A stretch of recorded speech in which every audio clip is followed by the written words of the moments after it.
Have you ever really stopped to think about what's going on inside your computer?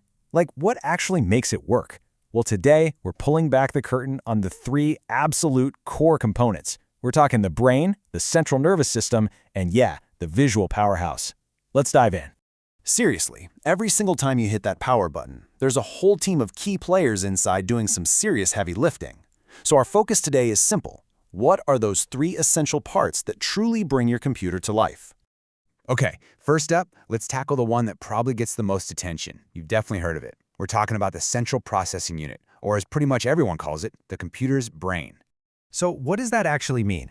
Well, the CPU is this tiny but unbelievably powerful little chip, an integrated circuit, and it's where most of the computer's programs and instructions get executed. You know, if you think of your computer like a human body, the CPU is absolutely where all the main thinking goes down. All right, let's zoom in and look inside the CPU's actual silicon chip, what's called the die. It's all split up into these really important sections. First, you've got the cores. These are the real workhorses, the things that actually execute your programs. Then there's the L3 cache, which is like a small, super fast little memory bank that all the cores share so they can grab data in a flash. The memory controller, that's the gateway to your computer's main memory, or RAM. And finally, the system agent. Think of it like an air traffic controller, just expertly managing all the data flowing to all the other parts of your PC. Now, to really wrap your head around just how complex this thing is, get this. Crammed onto that tiny piece of silicon are somewhere between 8 and 10 billion microscopic switches. They're called transistors. I mean, it's this incredibly intricate, multi-layered maze that allows your computer to perform billions of calculations every single second. The scale is just, it's absolutely staggered. But you know, a brain is useless on its own, right? It needs a nervous system to connect it to everything else. And in the world of computers, that's the motherboard. It's the command central for the whole operation. So what is it? It's basically one massive circuit board, and woven inside it are literally thousands of wires. Its main job, its whole reason for being, is to connect every single component together. All those sockets and ports and slots you see, that's how all the different parts of your computer talk to each other and get the power they need to run. Okay, so how on earth does it manage all that data flying around? Well, it's clever. It's basically a partnership.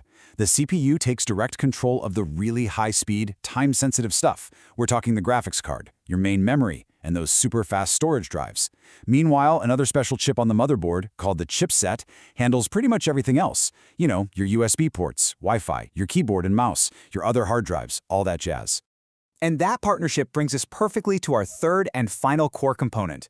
This one's a specialized processor, and it has become unbelievably important in modern computing. It's time to talk about the visual powerhouse, the GPU. Okay, so remember how we said our CPU had, maybe 10 cores? Get ready for this. The GPU in this example has 3,584. And no, that is not a typo. So, what gives? Why the insane difference? The whole answer is in its design. A GPU, a graphics processing unit, is built with thousands of cores, but they're much simpler than the ones in a CPU. See, they're not built for doing a bunch of different, complicated things. Instead, they are hyper-specialized to do one thing and do it incredibly well, perform a massive number of simple calculations all at the exact same time. We call this parallel processing. And this is really where you see the completely different design philosophies between these two processors. To really get it, let's set up a little showdown. CPU versus GPU. Imagine we have a simple job. We've got a picture with 16 million pixels, and we just want to make it brighter. To do that, all we need to do is add a value of 20 to every single pixel. Simple, right? Okay, so the CPU, with its 10 super smart cores, tackles this step by step. It processes 10 pixels, then the next 10, then the next 10. But the GPU, it looks at this problem totally differently. It just throws the task out to its thousands of cores and processes thousands of pixels all at the same time. For a super repetitive job like this one, the GPU's parallel approach isn't just faster, it's unbelievably faster. There's a quote from our source material that just nails this difference perfectly. It says, GPUs have thousands of cores that are limited to basic arithmetic, whereas CPUs have only a handful of cores that perform far more complicated operations. So you see, it's not that one is better than the other, it's all about having the right tool for the right job. So, When you put it all together, these three components create this incredibly powerful team. You've got the CPU, which is like the project manager, the master thinker handling all the complex, varied tasks. You've got the motherboard, which is the communications hub that connects everyone and everything. And then you have the GPU, the dedicated specialist just crunching through thousands of simple, repetitive tasks all at once. And that really leaves us with something to think about. We've got the brain, the specialist, and the nervous system all working together in perfect harmony. But our digital world is just getting more and more visual, right? Think about gaming, graphic design, even AI. It's all becoming so much more complex and data-heavy. So the question is, how are the roles of these core components going to change and evolve to keep up with it all?